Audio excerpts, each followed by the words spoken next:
Estamos en la serie La Segunda Venida de Cristo. Este sería la última enseñanza sobre este tema. Alcanzar a los perdidos es el tema de hoy.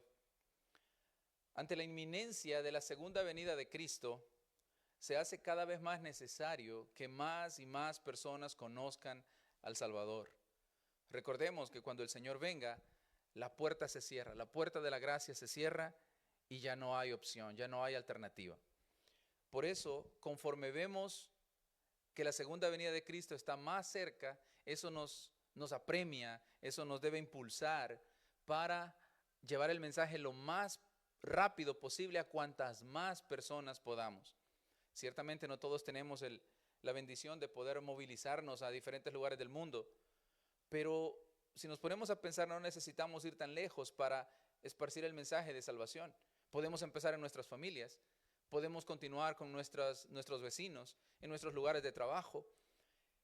Siendo honestos, cada uno de nosotros tiene muchas oportunidades todos los días de compartir el mensaje de salvación. Y lo hacemos bajo esta premisa, bajo esta declaración que es real, 100% real.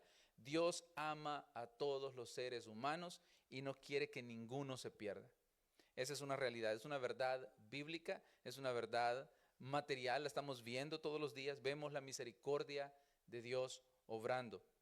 A veces es difícil comprender la misericordia de Dios y especialmente cuando el Señor extiende su gracia hacia personas que en nuestro criterio no lo merecerían. Hablamos de la delincuencia común, por ejemplo. Vemos todos los días a abusadores de niños, asesinos, personas depravadas, inmorales, que van por la sociedad haciendo daño, haciendo obras de maldad sin ningún tipo de reprensión en su mente y pensamos, esa persona está lejos de la misericordia, no merece la gracia. Pero ese es el punto de la gracia, que nadie la merece. Romanos 3:23 dice, por cuanto todos, por cuanto todos pecaron y están destituidos de la gloria de Dios. Cuando dice todos pecaron, yo no puedo decir ese versículo y señalar hacia afuera, por cuanto todos aquellos pecaron, los malos que están en la calle, los malos que están en los lugares de maldad, lugares de tiniebla. No, todos, cuando la Biblia dice todos, nos incluye a cada ser humano que hemos nacido. Y por lo tanto, como todos pecamos, habría que cambiarle para nosotros, por cuanto todos pecamos. Entonces dice, estamos destituidos de la gloria de Dios, destituidos, quitados del lugar donde se puede recibir la gloria de Dios. Así que cuando nosotros pensamos que alguien no merece la misericordia, no merece la gracia, debemos incluirnos en ese grupo, porque nosotros tampoco la merecíamos. Dios desea que el mundo entero, toda la humanidad, se reconcilie con Él. Ese es el deseo del corazón de Dios, el anhelo del corazón de Dios. Es que todos los hombres sean salvos, que todos los hombres vengamos al conocimiento de Dios y seamos salvos. Ahora, la reconciliación con Dios es la fuerza que impulsa la gran comisión, como se le conoce aquel mandato que el Señor dio en los últimos instantes en la tierra a sus discípulos. Vayan, dijo, vayan y hagan discípulos a todas las naciones. Bautícenlos en el nombre del Padre, del Hijo y del Espíritu Santo. Y ese mandato permanece al día de hoy. La gran comisión es la razón de existir de la iglesia. La iglesia no existe para que cada uno de nosotros florezca y prospere y crezca y se engrandezca. Si sucede, es por voluntad de Dios. Pero el propósito de la iglesia es que cuantos más días estemos en la tierra, más gente conozca a Cristo a través de nosotros. Ese es el propósito de ser de la iglesia. Si nos unimos a la iglesia y pensamos encerrarnos en un closet, encerrarnos en un cuarto y no salir para que nadie nos mire, no hemos entendido el propósito de la iglesia. Ahora, Dios ama a las almas perdidas y Él tiene una voluntad explícita, específica hacia el pecador. Segunda Pedro, capítulo 3, nos habla sobre esto. Segunda Pedro, capítulo 3, versículos 9, del 9 al 13. El apóstol Pedro hablando dice, el Señor no retarda su promesa, según algunos la tienen por tardanza, sino que es paciente, oiga bien, sino que es paciente para con todos, sino que es paciente para con todos, no queriendo que ninguno perezca, sino que todos procedan al arrepentimiento. Dice el versículo 10, pero el día del Señor vendrá como ladrón en la noche, en el cual los cielos pasarán con gran estruendo, y los elementos ardiendo serán deshechos, y la tierra y las obras que en ella hay serán quemadas. En esos dos versículos vemos dos verdades fundamentales, motores de la gran comisión. Primero, Cristo viene. No, Él no está, no se ha olvidado de su promesa. Él no la está retardando sin propósito. Él no quiere que ninguno perezca porque su venida está cercana. Y cuando Él venga, el que no reconoció a Cristo como su Señor está perdido. Dos verdades fundamentales de la gran comisión. El Señor no quiere que nadie se pierda y Él viene pronto. Si esas dos cosas no estuvieran ahí, la iglesia no tendría de qué preocuparse. Pero como esas dos verdades son fundamentales, tenemos trabajo que hacer. Alcanzar a los perdidos. Sigamos leyendo, versículo 11. Segunda Pedro 3:11.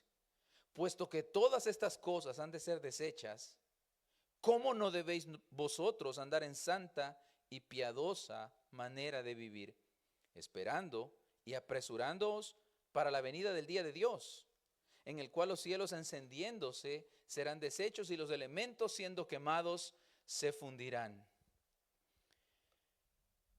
Dios quiere la salvación de los hombres, de todos los hombres. La iglesia no podemos hacer distinción. La iglesia tiene literalmente prohibido de parte de Dios hacer distinción entre razas, entre nacionalidades, entre clases sociales. La iglesia no distingue. La iglesia lleva el mensaje en general. Donde quiera que se mueva un ser humano, donde quiera que habite un ser humano, allí la iglesia debe llegar a plantar la semilla de la fe. Ese es un mandamiento para nosotros.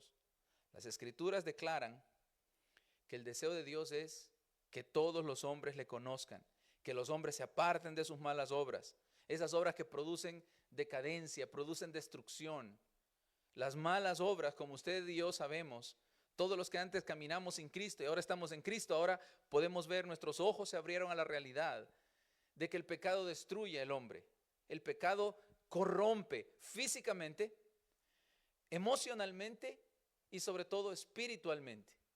El pecado es peor que un cáncer que destruye todas las áreas de la vida del ser humano.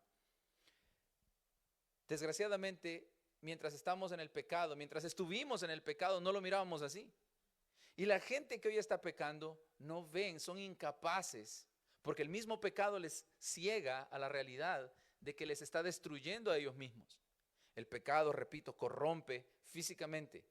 Multitud de enfermedades. De hecho, todas las enfermedades que hay hoy en la tierra son producto del pecado. Algunos del pecado original, del primer pecado de Adán y Eva. Otros producto de los pecados que vamos cometiendo en el proceso. Pero todos los pecados enferman, dañan físicamente al cuerpo. Luego emocionalmente. Espero que a usted ya se le haya olvidado, pero a mí no. Andar sin Cristo es andar emocionalmente inestable. Una persona sin Cristo no tiene estabilidad emocional. No es capaz de controlar incluso sus emociones. Una persona sin Cristo se desespera, se estresa, se llena de ansiedad, se llena de preocupaciones. Una persona sin Cristo vive en un mundo que lo asfixia.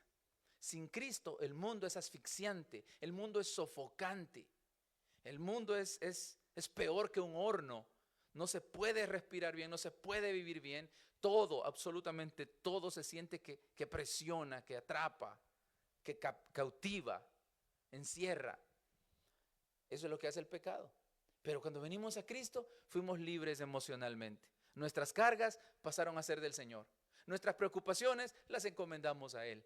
Nos vamos a acostar, ponemos la cabeza en la almohada y dormimos tranquilamente hasta el día siguiente. Nuestras emociones se sanaron el día que venimos a Cristo.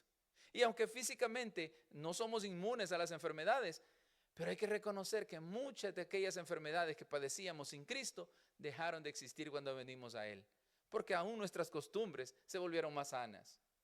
Y la enfermedad espiritual, lejos de Dios. ¿Qué espíritu puede sobrevivir lejos del Padre de los espíritus? Y usted y yo somos seres espirituales. Usted y yo tenemos un espíritu que hay que alimentar, y la única forma de alimentarlo es tener comunión con el Padre de los espíritus, con nuestro Dios. Un espíritu lejos de Cristo se seca. Un espíritu lejos del Padre se muere. Por lo tanto, el pecado que nos aleja de Dios seca nuestro espíritu y no hay satisfacción. Una persona lejos de Cristo puede estar rodeado de todos los placeres habidos en este mundo, pero lejos del Señor, lejos de Dios, su espíritu está necesitado y no hay manera de solventar esa necesidad, no hay manera de quitar esa necesidad. Pedro habla, el apóstol Pedro, que acabamos de leer, acerca de la supuesta tardanza del regreso de Cristo. El Señor no retarda su promesa, dice. Según algunos la tienen por tardanza. Típico del ser humano. Yo estoy salvo, quiero que el Señor venga allá y me lleve con Él. Los demás no se salvaron, pues hay cada quien que vea cómo hace. Pero el Señor es paciente para con todos. El Señor tiene la paciencia que nosotros no tenemos. Nosotros somos salvos, qué bueno. Podrá decir usted, yo ya tengo 30 años, 35 años de ser salvo, ¿por qué no viene el Señor y me lleva? Porque hay unos que todavía no lo han conocido y Él quiere que le conozcan así como nosotros le conocemos. Así que esa tardanza no es arbitraria, es amor manifestado en paciencia. El amor de Dios por los que aún están perdidos, manifestado en paciencia. Pero la promesa está, el día del Señor va a llegar tal como está prometido. Dios no retarda su promesa, Él nunca ha faltado una promesa, mejor dicho. Él nunca ha faltado una promesa, Él cumple todo lo que ha prometido, por difícil que parezca. Jesucristo dijo, es más fácil que la tierra desaparezca a que una promesa deje de cumplirse. En palabras de Cristo, literalmente como está en la Biblia, el cielo y la tierra pasarán, pero mis palabras jamás pasarán, no dejarán de cumplirse. El día del Señor va a llegar y va a enderezar todo. Los caminos torcidos los va a hacer derechos. Los caminos empinados o subidas y bajadas las va a poner perfectamente rectas. El Señor va a nivelar a toda la humanidad. A causa de la venida del Señor, lo describe Pedro también, a causa de la gloria, el despliegue extremo del poder de Dios, el universo se va a disolver. Algo que para nosotros es imposible imaginar, porque no podemos presenciar, no tenemos ejemplos de esto, aparte tal vez de las películas de ciencia ficción, cuando se destruye un planeta por algún rayo potente o cuando chocan dos estrellas o algo por el estilo. El poder de Dios extremo en el día de su segunda venida va a disolver por completo el universo. Así lo dice en el pasaje que leíamos, en el cual los cielos encendiéndose serán deshechos y los elementos siendo quemados se fundirán. Esto no son palabras para asustar, porque a un incrédulo, ¿cómo lo va a asustar esto si no cree? Estas palabras están escritas para los que creemos. A un incrédulo nunca vaya a tratar usted de asustar a un incrédulo diciendo, mira, la tierra se va a quemar. A él no le importa. A ellos no entienden ese lenguaje. Este lenguaje de Pedro está escrito para los que creemos, los que sabemos cuál es el gran poder de nuestro Dios. ¿Y para qué? ¿Para asustarnos a nosotros? Tampoco es para eso. Es, si lo relacionamos con el primer versículo que leímos, el 9, que el Señor no quiere que ninguno perezca. Y si luego nos dice que todo va a ser deshecho y quemado, es para que nosotros nos preocupemos para alcanzar a los que todavía no tienen la salvación asegurada. ¿Quiénes son estos? Nuestros familiares, seres queridos, amigos, personas que conocemos y en general toda la humanidad. Así que el mensaje de Pedro es claro. La voluntad de Dios hacia los perdidos es que todos vengan a ser salvos. La verdadera santidad en el ser humano, a nosotros los cristianos que nos llama a vivir una vida santa, la verdadera santidad es interior. La verdadera santidad viene de adentro del corazón y sale hacia afuera y cambia la forma de comportarnos, cambia la forma de ver el mundo. La verdadera santidad exige que querramos salvar a otro. ¿Se imagina usted un santo que no le importa que los demás se pierdan? Al hablar de santidad pensamos solamente en apariencia, en forma de caminar, en pulcritud, en fijarse cuáles son los gestos que hace. Pensamos que eso es santidad, pero la santidad incluye también una preocupación genuina por la persona que está perdida. Repito, la primera obligación es en nuestros hogares, en nuestras familias. Todos tenemos un gran campo de trabajo, ahí nomás, al otro lado de la sala, ahí nomás en los cuartos de nuestros hijos, ahí nomás en el comedor. Tenemos una gran área de trabajo.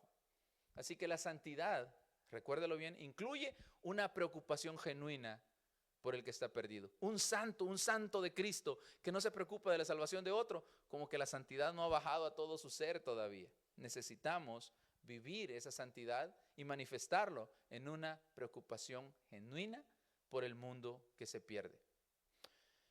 Luego, la paciencia de Dios con los perdidos. Versículo 14 de 2 Pedro 3. Por lo cual, oh amados, estando en espera de estas cosas, procurad con diligencia ser hallados por Él sin mancha e irreprensibles en paz. Y tened entendido que la paciencia de nuestro Señor es para salvación, como también nuestro amado hermano Pablo, según la sabiduría que le ha sido dada, os ha escrito. Vivir en santidad no significa rechazar al mundo, apartarse del mundo. Vivir en santidad no significa meternos en un cuarto, en un lugar donde no tengamos que relacionarnos con nadie. Desgraciadamente muchos de nuestros hermanos han entendido que santidad es no convivir con un pecador, no juntarse nunca con un pecador. Y la Biblia dice lo opuesto. Jesús hizo exactamente lo opuesto. A Jesús lo criticaron porque era bien abierto a relacionarse con pecadores. En aquel tiempo, cobradores de impuestos, prostitutas, borrachos. Jesús era muy dado a relacionarse con este tipo de personas. Y lo criticaron. Ahora, nosotros podemos ser irreprensibles sin mancha y viviendo en medio de pecadores. ¿Qué cree usted? Piénselo por un momento. ¿O será que la iglesia está llamada a ir a encerrarnos en un lugar aislado del mundo, como hay algunas sectas que practican hoy, que hacen sus propias ciudades, cultivan sus propios alimentos, elaboran su propia comida para no salir afuera y relacionarse con gente mala? Si los malos somos nosotros, la maldad está en nuestro corazón. Entonces, ¿a qué se refiere el Señor? Nosotros podemos ser sin mancha e irreprensibles y no necesitamos alejarnos de aquellos que necesitan oír el mensaje de esperanza, porque todos necesitan oírlo. Y usted pensará, pero yo no soy bueno hablando, yo no soy bueno para explicar algo. Pero ¿y qué tal para vivirlo? ¿Qué tal vivir el Evangelio? Para vivir el Evangelio usted no necesita ni expresiones. Si vivimos como Cristo vivió, el mundo no va a dejar es imposible que no observe el estilo de vida suyo. El modelo de cristiano que usted y yo estamos llamados a mostrar es suficiente para tocar el corazón de una persona, para motivar a una persona, despertar curiosidad de qué es lo que hay diferente en usted. El Espíritu de Dios que vive en nosotros nos puede mantener sin mancha, nos puede mantener sin contaminación.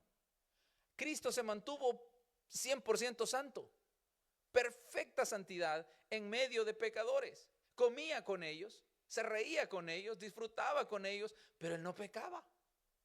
El problema con nosotros es que no nos sabemos controlar. Entramos a un grupo de pecadores y de repente estamos hablando igual que ellos, haciendo las mismas cosas que ellos. Así que el problema está en nosotros. Tenemos que cuidar muy bien nuestra santidad sin quitar la relación con los demás, sin alejarnos de la relación con los demás. Gracias a la paciencia de Dios, muchas personas alcanzarán salvación. Si Dios no fuera paciente, algunos de nosotros ni siquiera habríamos venido a Cristo. Si Él hubiera empezado a recoger a su pueblo desde el principio, ya no hubiéramos entrado nosotros. Sin embargo, estamos aquí. Y muchas más personas van a ser salvas mientras el Señor está esperando pacientemente por ellos. De igual manera, el propósito de la iglesia debe ser el mismo de nuestro Señor: alcanzar a las personas, discipular a los que creen en Cristo. No solamente predicarles y dejarles ahí el problema a ellos, no. Conforme vamos madurando, nos damos cuenta que es necesario que haya mentores dentro de la iglesia, que haya personas capacitadas para dirigir a otro en su fe, a que madure su fe. Esto no es obligatorio. Usted va a ver cómo las personas se le van a acercar poco a poco a usted porque quieren aprender de usted. Quieren ver cómo usted se comporta. Quieren ver cómo usted se mueve. Por lo tanto, esperemos con paciencia al momento en que el Señor nos llame a hacer esta tarea. Tito. Leamos Tito 3, 4 y 5. Tito capítulo 3, versículos 4 y 5. Pero cuando se manifestó la bondad de nuestro Dios, o de Dios nuestro Salvador, y su amor para con los hombres, nos salvó, no por obras de justicia que nosotros hubiéramos hecho, sino por su misericordia, por el lavamiento de la regeneración y por la renovación en el Espíritu Santo.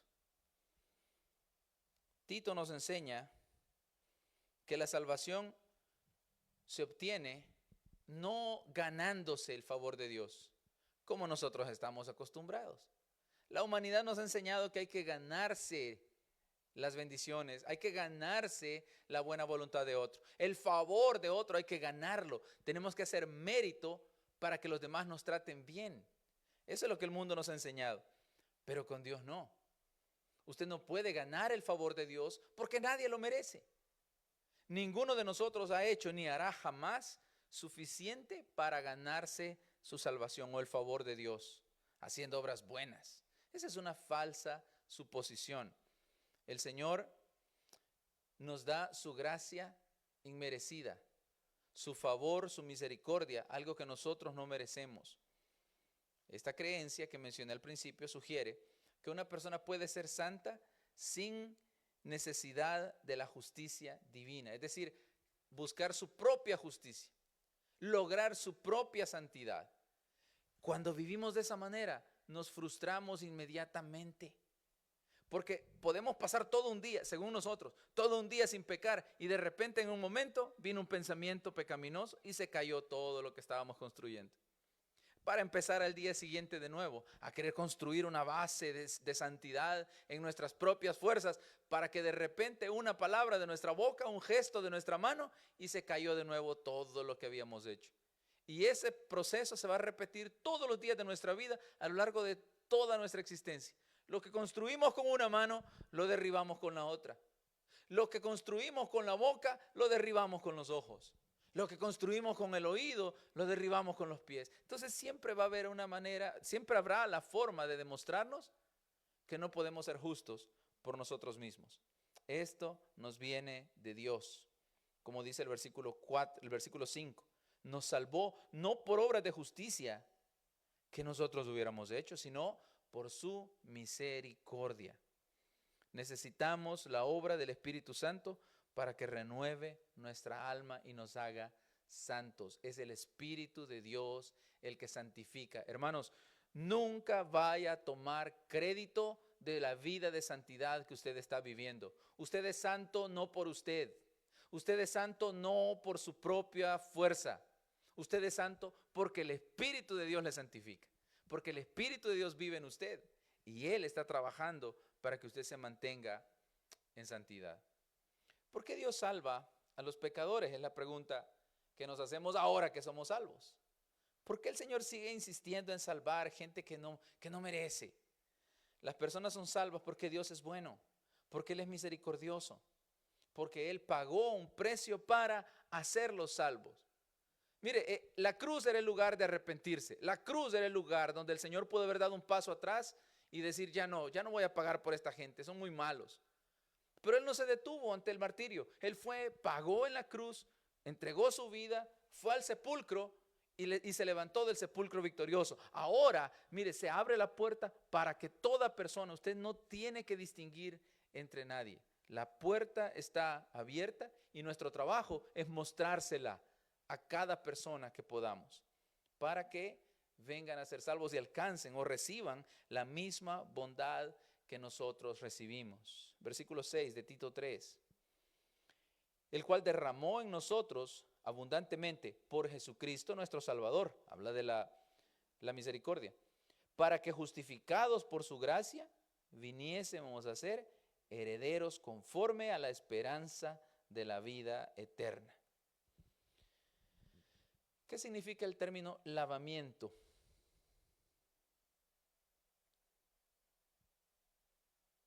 Lavamiento, está en el versículo 5. El lavamiento de la regeneración. En el Antiguo Testamento, cada vez que una persona se contaminaba, tocaba un cadáver, o estaba en una casa o en contacto con alguien que tenía lepra, o diferentes situaciones, se contaminaba ritualmente. Había una contaminación de la carne. Ahora lo entendemos mejor, en aquel tiempo no había una explicación, pero hoy sabemos que los microbios, las bacterias, se quedan en contacto o se quedan sobre la piel de alguien que esté en contacto con un cadáver. Un cadáver apenas muere, un cuerpo apenas muere, se llena de bacterias. Tanto las que están dentro como las que vienen de afuera, llenan aquel cuerpo. En aquel tiempo no se sabía de eso, de seres microscópicos, invisibles. Ahora sabemos, el Señor decía, el que toque un cadáver se queda fuera del campamento. Se va a lavar con agua todo su cuerpo y se va a quedar fuera del campamento. A la noche podrá entrar, o según el caso, después de 7 días va a poder entrar al campamento. Si era un caso de la enfermedad como la lepra, por ejemplo. Entonces ocurría ese lavamiento. Como se había contaminado con cadáver, como se había contaminado con un enfermo, entonces tenía que ocurrir un lavamiento. Pues el Señor nos habla de un lavamiento espiritual. Cuando venimos del mundo, del pecado, el Señor nos lava espiritualmente y quita las impurezas. ¿Para qué? Para que ceremonialmente seamos puros y estemos capacitados para presentarnos delante de Él sin contaminación. Repito, ya no es una contaminación de virus y bacterias, sino es una contaminación espiritual para que podamos presentarnos delante de Dios. Es una figura preciosa, una figura muy bonita que el Señor nos deja ver aquí. Él nos lava, el lavamiento de la regeneración por la renovación en el Espíritu Santo. Así es como el Señor trabaja en el corazón, en la mente, en la vida de cada persona. Usted ha sido lavado.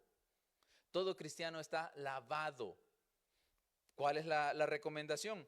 No volver a contaminarnos. Hacer todo el esfuerzo de mantenernos puros. Y cuando nos contaminemos de nuevo, el Señor es fiel y Él nos lava siempre. ¿Se acuerda cuando lavó los pies de los discípulos? Ustedes están todos limpios. Lo único que se les ensució fue los pies.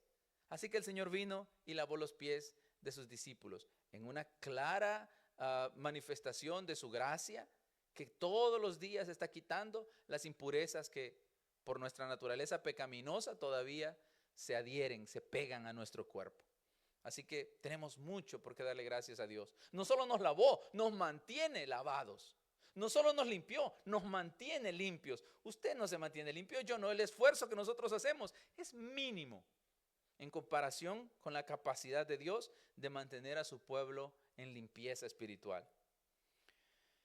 Ahora hablemos de justificar. La palabra justificar en el versículo 7. Para que justificados por su gracia viniésemos a ser herederos conforme a la esperanza de la vida eterna. Cuando nosotros decimos justificar, nos referimos a una excusa. Por lo general, una excusa barata, una excusa sencilla, simple. Nos justificamos. No, yo tengo una justificación. Pero en el sentido bíblico, justificar no es una excusa. Justificar es algo más, es un término legal. Es declarar a una persona justa. Versículo, ¿qué le dije? 7, ¿no? Para que justificados por su gracia viniésemos a ser herederos conforme a la esperanza de la vida. No obstante, justificar en nuestra cultura es negativo. Yo me justifico con una excusa, pero Dios, que es el juez, Él tiene la capacidad de justificar o declarar inocente. En términos de Dios, en el lenguaje de Dios, justificar es declarar inocente. No excusarse como nosotros lo entendemos. Declarar inocente, y lo hace con todo aquel que acude a Cristo. La declaración de inocencia, la justificación viene por gracia, por la gracia de Cristo. Así que no tenemos nosotros nada de qué jactarnos en todo este proceso de salvación. Y si no hemos hecho nada para obtener esta salvación, ¿por qué se la negamos o por qué cerramos la puerta a los demás que necesitan ser salvos? ¿Por qué ahora que somos salvos vamos a ver con desprecio a los que todavía no lo son? ¿Ya se puso a pensar que cuando nosotros éramos aún pecadores, alguno de los santos, alguna vez nos vio con un poco de sospecha? Alguno de los santos en algún momento no quiso juntarse con nosotros. Dijo, allá va Porfirio el pecador, no me voy a juntar con él. Pero ahora nosotros somos salvos y ahora somos nosotros los que vemos con desprecio a los demás. No hagamos eso. No podemos hacer eso. Al contrario, cuando usted vea a un pecador, cuando se relacione con un pecador, téngale misericordia, clame por esta persona. Y en la medida de sus posibilidades, preséntele el plan de salvación sencillo. Los que hemos creído en Cristo hemos sido declarados justos delante de Dios. Y Dios, Él no es selectivo, Él no quiere derramar su gracia solo sobre unos pocos, solo sobre un grupito selecto. No, su gracia está destinada a toda la humanidad. El Nuevo Testamento nos habla de salir a todo el mundo a predicar el evangelio sin distinción. Vivimos en una ciudad y en un país donde usted no tiene que salir al mundo, el mundo viene aquí. Usted está rodeado de personas de diferentes nacionalidades. Hace muchos años trabajé en una tienda. Habíamos 5 nacionalidades. Habíamos 5 nacionalidades en esa tienda, una tienda pequeña. Pero habíamos de 5 países, de Irán, de Marruecos, de El Salvador, de Guatemala y de aquí. Habían 5 nacionalidades bajo un pequeño techo, un poco más grande tal vez que este edificio. Y todos trabajábamos ahí. Los marroquíes hablaban árabe, los iraníes hablaban, no recuerdo el nombre de este, persa, Persian, yeah, persa. Los hispanos hablábamos español con acento salvadoreño, con acento guatemalteco, y los norteamericanos hablaban inglés. Así que se hablaban tantos idiomas ahí. Ahora no hay que salir, en una ciudad de un país como este, no hay que salir tan lejos para alcanzar al mundo. El mundo viene aquí para que usted lo alcance. Tenemos una gran posibilidad. Así que la tarea es nuestra, alcanzar a los perdidos. Pregunta: ¿quién influyó en su decisión de seguir a Cristo? ¿Cómo usted vino al conocimiento de Cristo? ¿Lo hizo solito por una revelación sobrenatural allá estando usted en su casa? ¿O Dios usó a otra persona para alcanzarlo para su gloria? Piense, ¿quién influyó para que usted fuera cristiano? ¿O fue una revelación directa del cielo, como Abraham, como Pablo? Bueno, y aún Pablo fue influido por el testimonio de fe de todos los creyentes que mataba. Aunque su revelación le vino, como él dice, la recibió directamente de Dios. Pero ¿y nosotros? A mí me influyó en gran medida la fe de mi mamá, específicamente mi mamá. Y luego Dios usó otras personas para darme convicción de fe. Pero usted, precisamente usted, puede ser el instrumento, el elemento que Dios use para despertar fe en otra persona. Porque desde que nacimos somos así, funcionamos en base al ejemplo. Aprendimos a caminar al ver a otros caminar. Aprendimos a comer al ver a otros comer. Aprendimos a vestirnos al ver a otros vestirse. Entonces, todo lo aprendemos así, en base al ejemplo. La fe también se aprende con el ejemplo. No crea usted que eso es una fe falsa. No. O una fe imitada. No, es algo más importante que eso. La fe debe modelarse. Usted debe ser modelo de fe. Y hablo a cristianos sólidos, hablo a cristianos comprometidos. Usted y yo debemos ser modelos de fe para las personas que están viniendo a Cristo hoy. para aquellos que empiezan hoy a caminar este camino que usted y yo tenemos ya décadas caminando. Debemos ser modelos de fe. Pero qué frustrante es que a alguien que debe ser modelo de fe, usted tenga que estarlo empujando también para que camine en la fe. Decía Pablo a aquella iglesia, ustedes deben ser ya maestros, pero tienen necesidad de leche y no de alimento sólido, porque no eran capaces antes y no son capaces ahora. Hermanos míos, caminemos en fe, modelemos la fe. El mundo necesita modelos de fe. Miren, modelos de maldad hay suficientes ya. Modelos de corrupción, hay suficientes modelos en el mundo. Modelos de depravación, hay suficientes modelos de depravación. Necesitamos modelos de fe genuina, una fe que crea en el Señor, una fe que cree en Cristo, una fe que crea en el plan de Dios de salvación para toda la humanidad. Pocos, realmente muy pocos, contestando a la pregunta que le hice, muy pocos son los que han venido a Cristo en un aislamiento total. Que el Señor se les reveló en una isla, en una aldea remota, no había nadie. Es muy raro, hay muy pocos.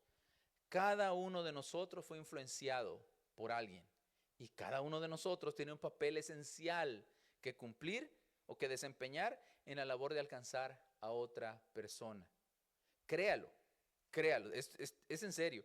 Usted es un elemento esencial para que otro crea. Quizá no lo llegue a saber en esta vida y qué bueno, porque nos enorgulleceríamos. Pero usted es un elemento esencial para que otra persona venga a creer en Cristo. Vamos a 2 Corintios 5.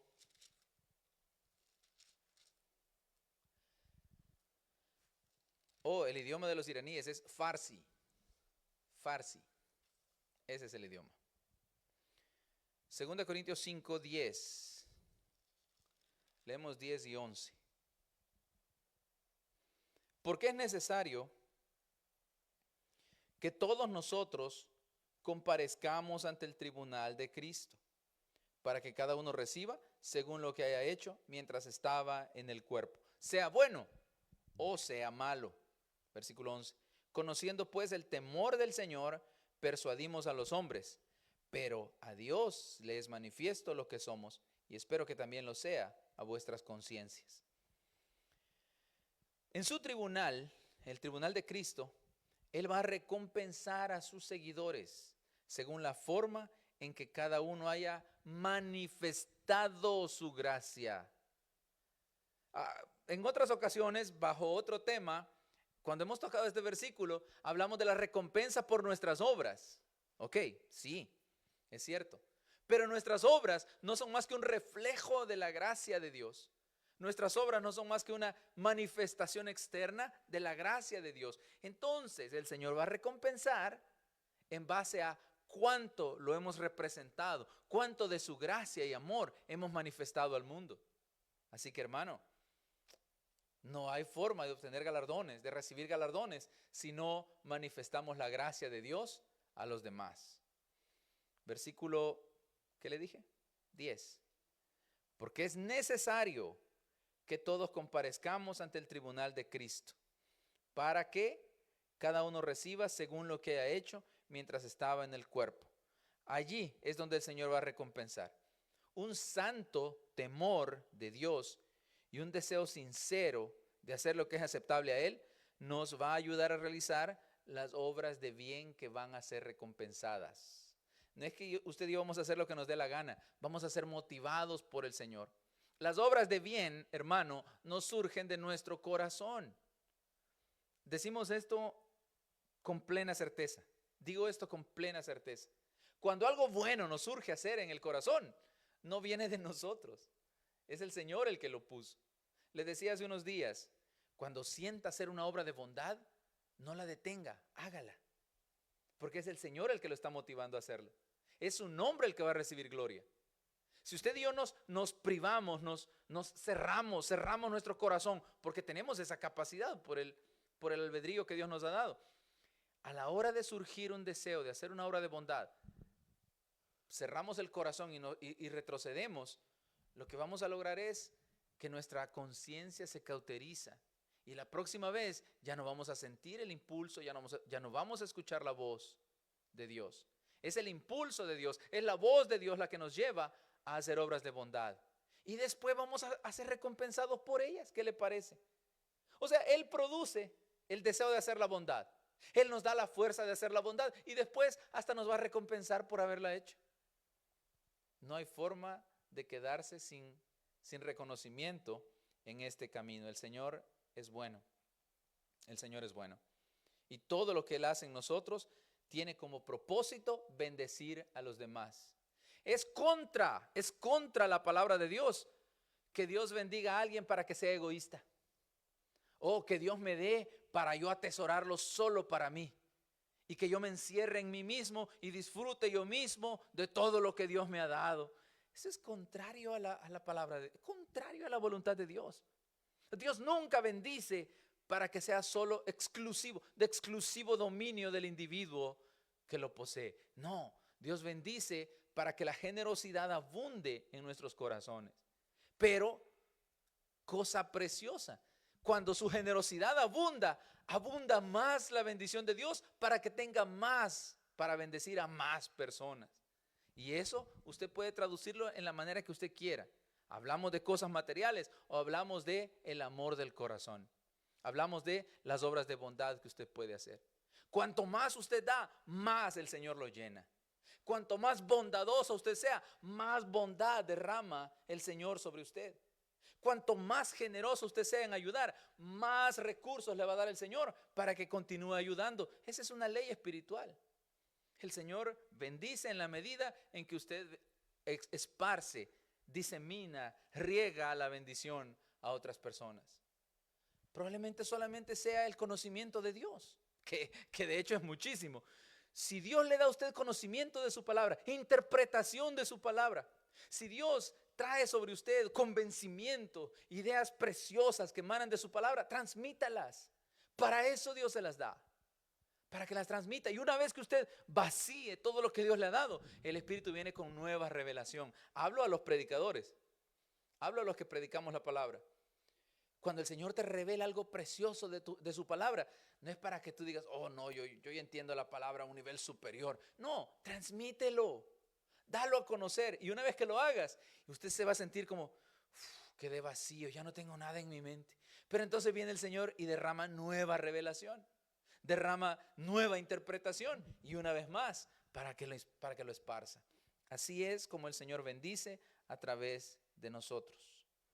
Versículo 11 decíamos, conociendo pues el temor del Señor, persuadimos a los hombres, pero a Dios les manifiesto lo que somos y espero que también lo sea a vuestras conciencias. Los creyentes necesitamos tener un temor saludable y un respeto hacia Dios. Temor saludable. El Señor no es su compa. Él no es su compañero, Él no es su decimos en el salvadoreño, su chero, su cuate. No, Él es Dios. Él es soberano, Él es el más grande en todo el universo, el creador de todas las cosas. Así que nos acercamos a Él con temor y con respeto, sin faltarle al respeto, como lo hacíamos con nuestros padres, ¿se acuerda? Cuando éramos hijos, que usted vaya a tratar a su papá como si fuera su amigo No, usted tendría que venir a Él con respeto. Los padres agradecemos el respeto de nuestros hijos. Entonces, con Dios es muchísimo más porque Él es perfecto. No hay nada en Dios que amerite o que nos dé a nosotros la libertad de faltarle el respeto. No, venimos con temor y respeto, y con ese temor y respeto persuadimos a los demás. ¿Qué tipo de Dios presentamos? Un Dios que merece toda nuestra honra, respeto, temor, agradecimiento, admiración, o un Dios común y corriente. No sugerimos, con esto de decir de presentar a Dios, no sugerimos que usted hostigue a los demás una y otra vez. Esto lo he dicho varias veces también en los meses atrás. Cuando usted presente a Cristo, recuerde, usted no va a cambiar el corazón de una persona. Su trabajo es primero modelar el evangelio, modelar el cristianismo y luego presentarlo con palabras. Si la persona quiere oír, si el Espíritu está trabajando en esa persona, se va a quedar motivado a decir, explícame más. Dime algo más sobre Dios. Háblame de la Biblia, explícame este pasaje. Pero no se trata de hostigar también a una persona o manipularlas, diciéndole, mira, te vas a quemar, mira, el mundo va a ser destruido. No se trata de ese hostigamiento ni manipulación, eso no es del Espíritu. El Espíritu va a poner en ellos el deseo, la convicción, y usted solamente va a caminar sobre esa convicción que el Espíritu ya puso. Debemos esforzarnos por llevar una vida semejante a la de Cristo. Nuestra mejor forma de evangelizar es vivir como Cristo vivió. ¿Se acuerda cómo vivía Cristo? Completamente diferente al mundo de su tiempo. Los que lo escuchaban hablar decían, este hombre habla diferente, habla como quien tiene autoridad y no como los escribas. Este hombre es distinto. Ningún hombre ha hablado como este hombre habla. ¿Por qué no podemos nosotros imitar eso? ¿Será que no quiere el Señor que nosotros sobresalgamos en eso? Yo creo que sí. Jesucristo dijo, el que cree en mí, las obras que yo hago, él las hará también. ¿Y qué más dijo? Y aún mayores hará, porque yo voy al Padre. Es decir, él mismo va a ayudar a que las obras que él hizo, si usted y yo creemos, podamos hacer obras aún mayores. Entonces es la voluntad de Dios que nosotros caminemos en el mundo como Cristo caminó. Y el mundo va a querer oír, va a querer ver, va a querer saber cómo se logra eso, caminar como Cristo caminó. Así que tenemos una tarea grande por delante. ¿Por qué no aumentamos en esto? ¿Por qué no crecemos en esto? Porque no lo buscamos. Porque nuestro objetivo es diferente. Porque nos satisfacemos con ciertos requisitos de la iglesia, pero luego nuestro objetivo sigue siendo las cosas del mundo, sigue siendo todo lo que las demás cosas que llenan nuestra vida. Pero el centro debería ser nuestra comunión con Dios. El centro debería ser darle al Señor lo que Él se merece de nosotros, o sea, todo. Nuestra actitud debería ser cada día más semejantes a Cristo y menos semejantes al mundo. Pero debemos reconocerlo delante de Dios, que nuestro objetivo casi siempre es asemejarnos al mundo, hacer lo que el mundo hace, tener lo que el mundo tiene, vivir como el mundo vive, y al Señor lo buscamos cuando lo necesitamos solamente. Es un gran error que hemos cometido muchos, si no todos los cristianos. Acudimos al Señor hasta que ya el agua llegó aquí, no podemos respirar más. Pero cuando todo está tranquilo, Señor, gracias, déjame, voy a hacer las cosas que necesito hacer, las cosas que son mis objetivos, mis sueños, mis metas, mis anhelos. Y luego cuando las cosas se complican, vengo y te busco de nuevo. Él no es un salvavidas. Él no es un método, el último recurso. Él debe ser el primero siempre. 2 Corintios 5, sigamos ahí en el 14. Salte 2 versículos al 14. Porque el amor de Cristo nos constriñe pensando esto, que si uno murió por todos, luego todos murieron. Y por todos murió, para que los que viven ya no vivan para sí, sino para aquel que murió y resucitó por ellos. Lo que le acabo de decir. ¿Para qué vivimos entonces? Vivimos para aquel que murió por nosotros. Él murió para que nosotros vivamos. Ahora que estamos vivos, vivamos para Él. Si vivimos para nosotros mismos, estamos negando la eficacia del sacrificio de Cristo. Lo estamos usando como un paraguas. Lo estamos usando como los abrigos que ahora estamos usando. Usted no anda con abrigo en verano. Lo usa solo en el invierno cuando hay frío. Jesús no es solo un abrigo para los momentos en que usted lo necesita. Él quiere ser el corazón de su existencia. Que lo use en todo momento, que recurra a Él en todo momento, que dependa de Él en todo momento. El amor de Cristo es que nos impulsa a los creyentes a darlo a conocer.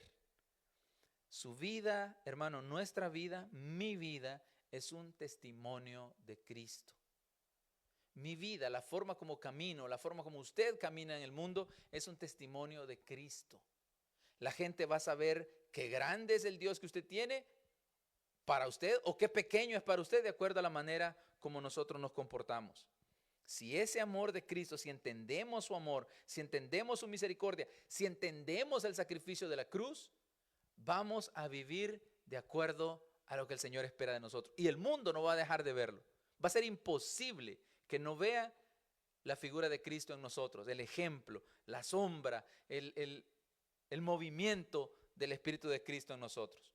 Por esto, quienes lo conocen deben apartarse de acciones egoístas y dedicarse a servirle a Él. El egoísmo no existe dentro del cuerpo de Cristo.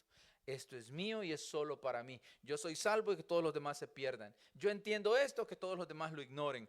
Yo soy capaz en esto, que todos los demás sean incapaces. No existe egoísmo en la iglesia. La iglesia de Cristo debe estar, o deberíamos estar, curados del egoísmo, libres del egoísmo. Que lo que nosotros sabemos, lo que nosotros tenemos, lo que nosotros somos, no es para nosotros mismos. Cuando venimos a ser parte del cuerpo de Cristo, no podemos vivir con esa mentalidad. Se imagina que el ojo dijera, no, yo como soy el que tengo la visión, tengo la perfecta visión de todo, yo no voy a dejar que las manos o los pies se beneficien de mi capacidad. Pero ¿y entonces? Si mis ojos no dirigen mi mano para hacer las tareas, hasta mis ojos se ven perjudicados. Hermanos, si mis pies no bendicen, si mis pies no ayudan al resto de mi cuerpo, todo mi cuerpo se ve perjudicado. Los pies van a decir, no, yo no me muevo porque yo soporto todo, así que tienen que reconocerme más, por lo tanto no me muevo. Se perjudican ellos también. Hermano, un miembro del cuerpo egoísta no solo perjudica al cuerpo, se perjudica a sí mismo. No podemos pensar egoístamente en el cuerpo de Cristo. Debemos esforzarnos cada día para compartir con los demás lo que somos, lo que tenemos y lo que podemos hacer. Todos los que estamos en Cristo hemos sido transformados. Somos nuevas criaturas en Él. Ya no vivamos como vivíamos antes. Mire, una costumbre muy común en la iglesia es que traemos las malas actitudes, las malas costumbres, las traemos a la iglesia y decimos, es que yo así soy. Es que yo así soy, de esta manera he sido siempre.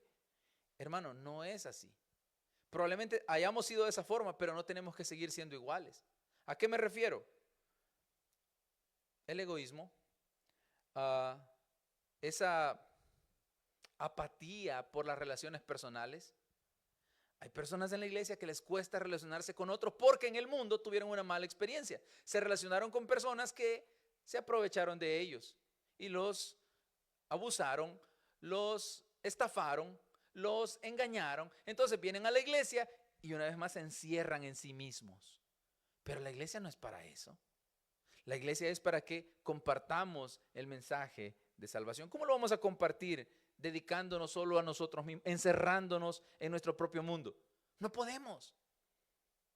No podemos. Cuando salimos al mundo, ábrase al mundo. Su luz es más fuerte que la tiniebla. Su luz brilla en la tiniebla del mundo. Déjela brillar. Deje que el conocimiento de Cristo haga ver a otros cuán mal ellos están. Y no querramos encerrarnos como en un monasterio, en una vida ascética, una vida limitada para no contaminarnos con el mundo. Eso no es así, hermano. Dios no nos salvó con ese propósito. Las cosas que antes buscábamos en nuestro egoísmo, ahora podemos echarlas a un lado, porque son temporales. En nuestro egoísmo buscábamos lo típico, bienes materiales, riqueza material. Todo eso buscábamos en nuestro egoísmo. Ahora estamos en Cristo. Esas cosas temporales, pasajeras, son pasado. Ahora en Cristo, todas las cosas se hacen de nuevo. Mire, leamos el último pasaje.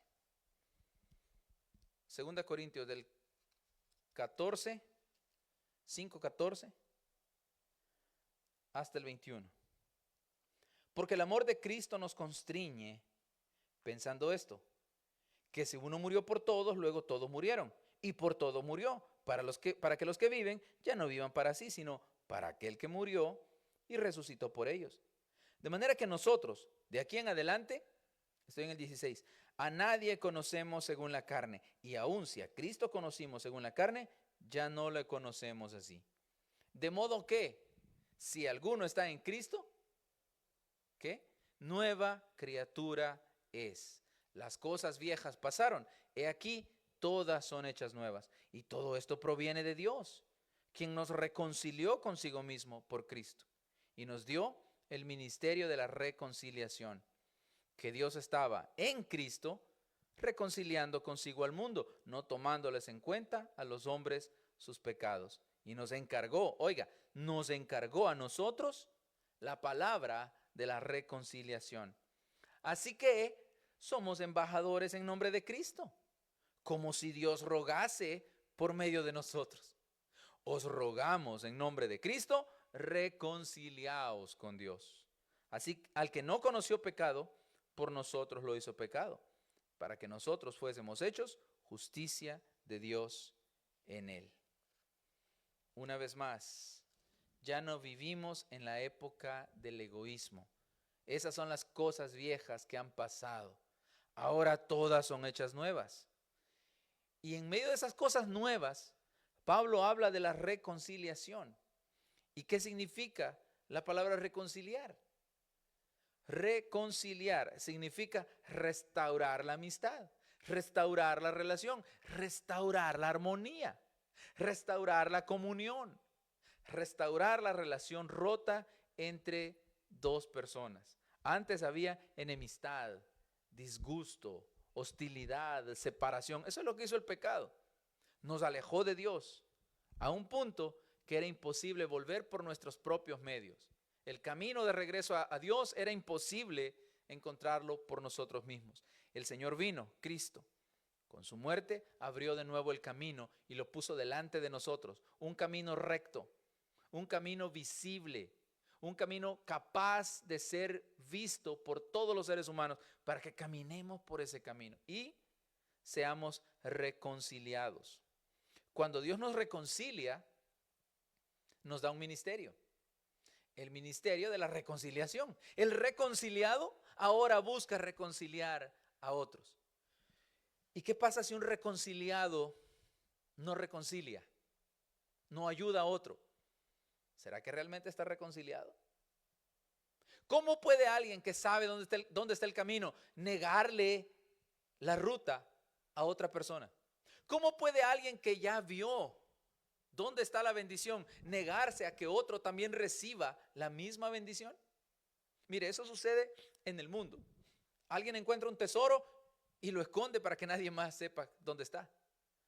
Pero en Cristo los tesoros de la gracia son infinitos y es suficiente para cada ser humano que existió, existe y va a existir sobre la tierra.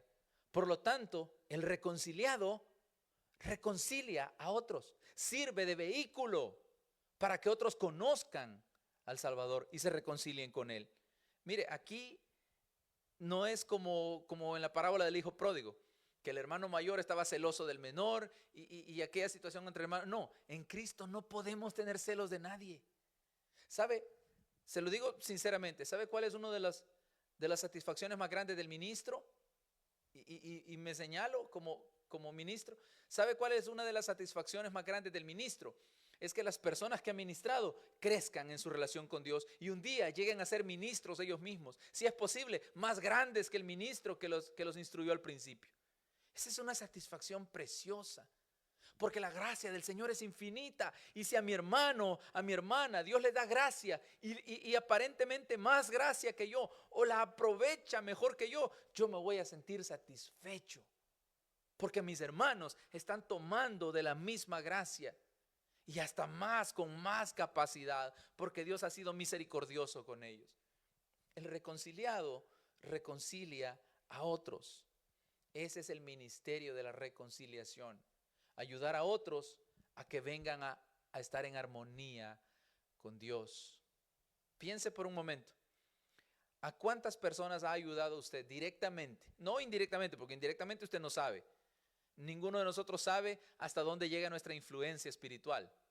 Pero directamente, ¿a cuántas personas usted ha ayudado a reconciliarse con Dios? Si puede mencionar por lo menos 5, vamos por buen camino. Si los dedos de una mano son muchos, ahí vamos, pero podemos mejorar. Ahora, si necesita las dos manos, hombre, usted está haciendo un trabajo precioso y lo puede hacer. Ayude a otros a reconciliarse con Dios. Lo que el mundo quiere, muchas personas en el mundo lo que quieren es que se les muestre el camino, dónde empezar. Aún en el cristianismo, aún aquí dentro de la iglesia. Muchos hermanos, algunos recién convertidos vienen y dicen, hermano, yo quiero leer la Biblia, ¿por qué libro empiezo? Esa voz es dulce, hermano. El Señor se agrada de esas declaraciones. Yo quiero leer la Biblia, pero como son 66 libros y es tanta información, ¿cuál es el libro que me recomienda para empezar? Eso es una persona que está buscando. Así que, hermano, ayúdele a los demás a reconciliarse con Dios. Usted es un embajador de Dios, embajador de Cristo. Él nos encomendó rogar para que otros también vengan a ser salvos. En esta vida de fe, Dios nos da el privilegio y la gran responsabilidad de ayudar a otros en su relación con Él. Dice la Escritura, Dios no nos ha dejado solos en la realización de esta obra. Dios no nos ha dejado solos. El Espíritu está obrando. Y dice la palabra, justificados pues por la fe, tenemos paz para con Dios por medio de nuestro Señor Jesucristo. La fe nos justificó, ahora estamos en paz, en armonía, reconciliados. Ahora usemos esa reconciliación para que otros también se reconcilien y conozcan al Señor. En nuestras propias fuerzas podemos causar mucho daño. En nuestras propias capacidades podemos causar un desastre en la vida de otra persona. No se trata de hacer religioso a nadie. Mire, cuando usted le enseña a alguien el camino de salvación, no vaya a empezar a decirle, mira, ya no hagas esto, no hagas aquello, no te vistas así, no hables así. Ese es trabajo del Espíritu. No se meta en problemas innecesarios. Presente a Cristo, ese Espíritu que fue capaz de hacer cambios en usted, es capaz de hacerlo también en el hermano, sin la intervención directa suya. En todo caso, repito una vez más, modele el Evangelio.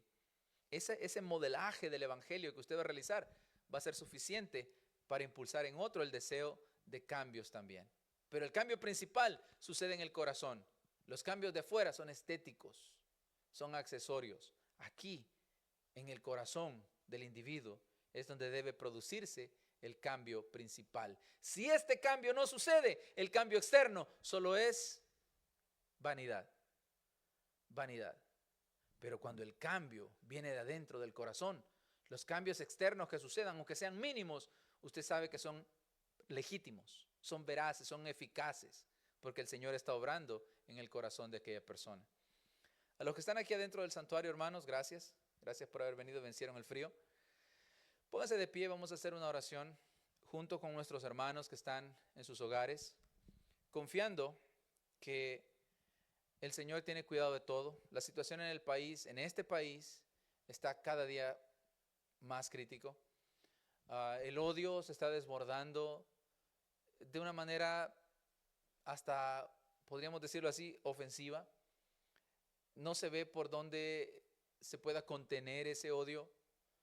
Es una cuestión histórica. Hablando de este país, el odio es un fenómeno histórico que se ha venido trasladando de generación en generación y ahora encontró otra válvula de escape.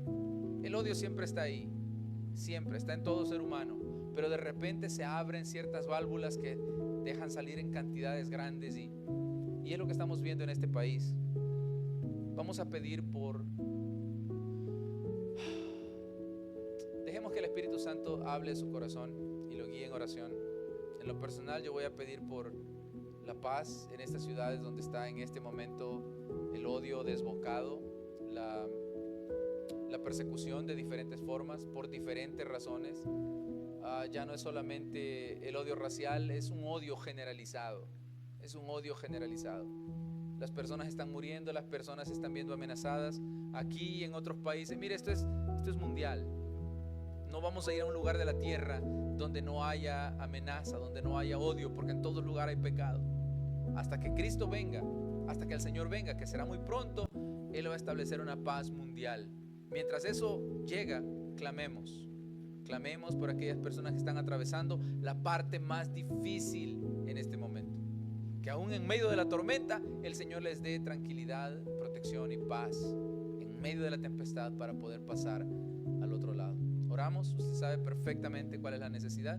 Pidamos al Señor con todo nuestro corazón. Bendito Dios, Padre bueno, te alabo y te doy gracias.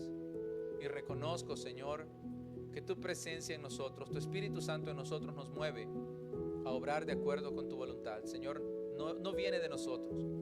No somos nosotros los que lo producimos. Jamás hemos sido nosotros. No podemos jactarnos de ninguna obra de bondad que haya salido de nuestro ser, porque sabemos que eres tú el que nosotros produce, el querer como el hacer, según tu buena voluntad. Padre mío, a la hora de clamar desde el seno de este santuario, desde el corazón de nuestro santuario, Señor, yo bendigo a cada miembro de esta hermosa congregación. Señor, te doy gracias por el privilegio de ministrarles cada semana con tu palabra. Señor, por el privilegio que me das de que abres el corazón y la mente de mis hermanos y me das a mí el privilegio de plantar semillas de tu palabra en sus vidas. Mi Señor, no puedo imaginarme un privilegio más grande que este, por tu gracia y misericordia solamente. Señor, todas las bendiciones que tenemos no es por merecimiento, no es porque las hemos ganado, es porque tú eres bueno y te compadeces de nosotros y nos das, Señor, mucho más, infinitamente más de lo que nosotros mereceríamos. Padre, gracias por mis hermanos que están en sus hogares, que permanezcan allí seguros, que permanezcan allí, Señor, en paz, en tranquilidad, en armonía en sus hogares. Mi Señor, te pido por los matrimonios. Señor, que cada matrimonio de esta congregación, hermanos y hermanas que conocemos muy bien y apreciamos mucho, que sus matrimonios se fortalezcan más cada día.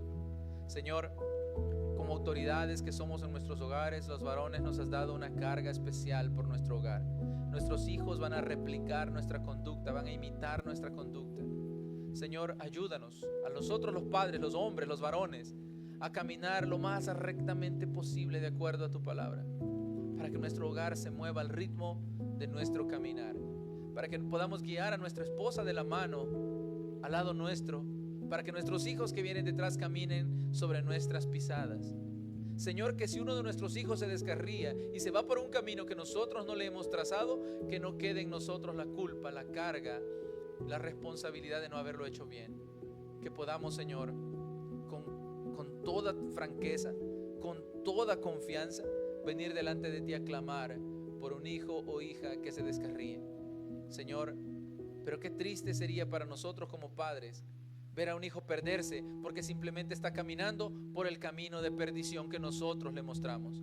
Señor, eso sería lo más trágico para uno de nosotros como hijos tuyos, como conocedores de tu palabra. Enséñanos, mi Señor, a caminar rectamente para que nuestras familias caminen detrás de nosotros por el camino recto, por el camino bueno. Dios mío, bendice nuestros hogares, bendice nuestras familias, bendice nuestra ciudad, Señor. Bendice este gran país que ha sido de bendición a tantas y tantas generaciones a través de los años, pero en estos últimos años, meses, Señor, se ha vuelto una situación difícil. Se ha vuelto difícil vivir en este lugar. Padre mío, mira cuánta violencia se está derramando por las calles. La violencia, Señor, ya no se esconde, la maldad ya no se esconde, sino que se muestra a la luz del día. Señor, estamos a las puertas de un caos aún mayor. Señor, estamos a las puertas de matanzas imposibles de justificar. Mi Señor, es lo que estamos viendo todos los días. Señor, es lo que está pasando en este gran país. Dios mío, perdónanos. Perdónanos a nosotros, tu pueblo, Señor. No hemos sido suficientemente efectivos. Nos hemos enfrascado en cumplir nuestros propios sueños y anhelos y hemos dejado de modelar la vida de paz, la vida de armonía que tú nos mandaste a testificar. Señor, somos embajadores del ministerio de la reconciliación y estamos dejando mucho que desear con nuestra tarea. Señor, si estamos reconciliados contigo, lo más lógico es que ayudemos a otro, que modelemos una vida de reconciliación para que otro también quiera estar reconciliado. Pero muchas veces la vida que nosotros vivimos como cristianos, lo que hace es alejar a los demás. Lo que hace es hacerlos a un lado, ponerlos a un lado, y no quieren acercarse a ti, porque nuestra vida, Señor, se lo impide. Nuestro testimonio no es limpio, nuestro testimonio no es recto. y en lugar de atraer, repelemos. Señor, perdónanos como iglesia, perdónanos. Ayúdanos, Señor, a ser agentes de paz. Ayúdanos a ser verdaderos pacificadores, como dice la bienaventuranza, para que podamos ser llamados verdaderos hijos de Dios. Señor, tú eres bueno. Señor, tu bondad no se discute. Haces salir tu sol sobre buenos y malos. Haces llover sobre justos e injustos. Señor, nosotros no podemos hacer eso, pero sí podemos mostrar bondad sin importar quién sea la persona que esté delante de nosotros. Somos la iglesia formada de toda raza, de toda tribu, de toda nación, de toda lengua. Somos la iglesia de Cristo, que no distingue razas ni rangos, no distingue documentación, no distingue color de piel, no distingue ningún rasgo físico. Somos la iglesia. Señor, queremos vivir como iglesia. Dios mío, en este país, especialmente en este país hoy, la iglesia se ha dividido tanto. Tu iglesia se ha dividido tanto. Señor, no lo permitas. No permitas, Señor, que los tintes políticos, los colores políticos dividan a tu iglesia. Señor, no somos una iglesia política. Venimos a traer reconciliación del hombre contigo, el hombre con Dios. No venimos a defender colores de banderas, mucho menos política. Señor, solamente somos hijos tuyos. Hay un solo ministerio que nos ha sido encomendado. Hay una sola causa por la que nosotros vamos a morir, o estamos dispuestos a morir un día. Una sola causa: que el nombre de nuestro Señor y Salvador Jesucristo sea dado a conocer en todo rincón de esta ciudad, de este país y de esta tierra. Ese es el propósito por el cual estamos con vida hoy. Si nos has dejado en esta tierra, Señor, todos estos años ya, es para que sigamos siendo testimonio. Nosotros somos, según tu palabra, la sal de la tierra, la luz del mundo. Pero si la sal pierde su sabor, ya no sirve. Si la sal pierde su sabor, o si la luz se esconde, no da ningún beneficio, no aporta ninguna utilidad. Señor, queremos ser una verdadera sal que dé sabor, que preserve. Queremos ser verdadera luz que ilumine, que alumbre. Encerrados en nosotros mismos no lo vamos a lograr. Dios mío, levanta tus ministros, nosotros tus ministros. Levanta nuevos ministerios, levanta nuevos ministros, Señor, para que den a conocer tu palabra a un mundo que necesita conocer. Señor, al ver la maldad, la falta de humanidad con que se le quita la vida a una persona sin ningún motivo, sin ninguna causa, el corazón duele, Señor. Nuestros corazones se llenan de frustración por no poder hacer nada al respecto. Pero realmente nosotros no podemos hacer nada, pero tú sí puedes, Señor, y puedes usar a tu pueblo para llevar un mensaje de esperanza, de fe, de salvación a un mundo que está al borde del abismo. Señor, trae paz a estas comunidades. Te pedimos, Señor, por estas ciudades que están convulsionando en este momento. Estas ciudades que están siendo desangradas poco a poco. Y no solo en este país, sino en todos nuestros países en Latinoamérica. Señor, las sociedades convulsionan. Las sociedades, Señor, se están destruyendo poco a poco. El estilo de vida de tantos de nuestros hermanos, amigos y familiares, Señor, el estilo de vida de ellos es cada vez más ajeno a ti, cada vez más lejos de tu voluntad. Sabemos, Señor, porque nosotros también vivimos así en un tiempo. Pero desde el día que te conocimos, sabemos, Señor, que la verdadera razón de nuestra vida es conocerte, servirte, vivir tomados de tu mano, vivir para ti, Señor, y hacer tu voluntad. Esa es la razón de vida, y es una razón que llena, nutre, satisface, porque hay satisfacción profunda en vivir para ti, Señor. Mi Dios, que esa realidad, que esa verdad se vuelva realidad en cada una de nuestras comunidades, tanto dentro de este país como fuera de estas fronteras, como dentro de nuestros países en Latinoamérica. Señor, que esta realidad se vuelva el deseo de todo corazón, vivir de acuerdo con tu voluntad, que se vuelva una realidad, que se vuelva, Señor, el motivo de nuestras oraciones, el motivo de nuestra vida, darte a conocer. Ya pasó el tiempo, los que estamos llegando a la mitad o pasamos ya de la mitad de nuestra vida, Señor, el motivo de vivir ya no es para nosotros mismos, ya no es para nuestros intereses. Hay un mundo que necesita escuchar el mensaje de salvación, el mensaje de esperanza. Hay muchas personas que lo único que les queda, Señor, es la esperanza de la vida eterna, porque han perdido todo y ya no tienen nada en esta tierra.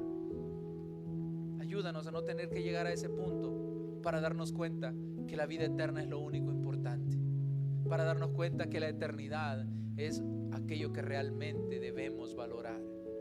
Padre mío, bendice a este pueblo, bendice a mis hermanos que están en esas zonas de conflicto, tanto, repito, tanto dentro de este país como fuera.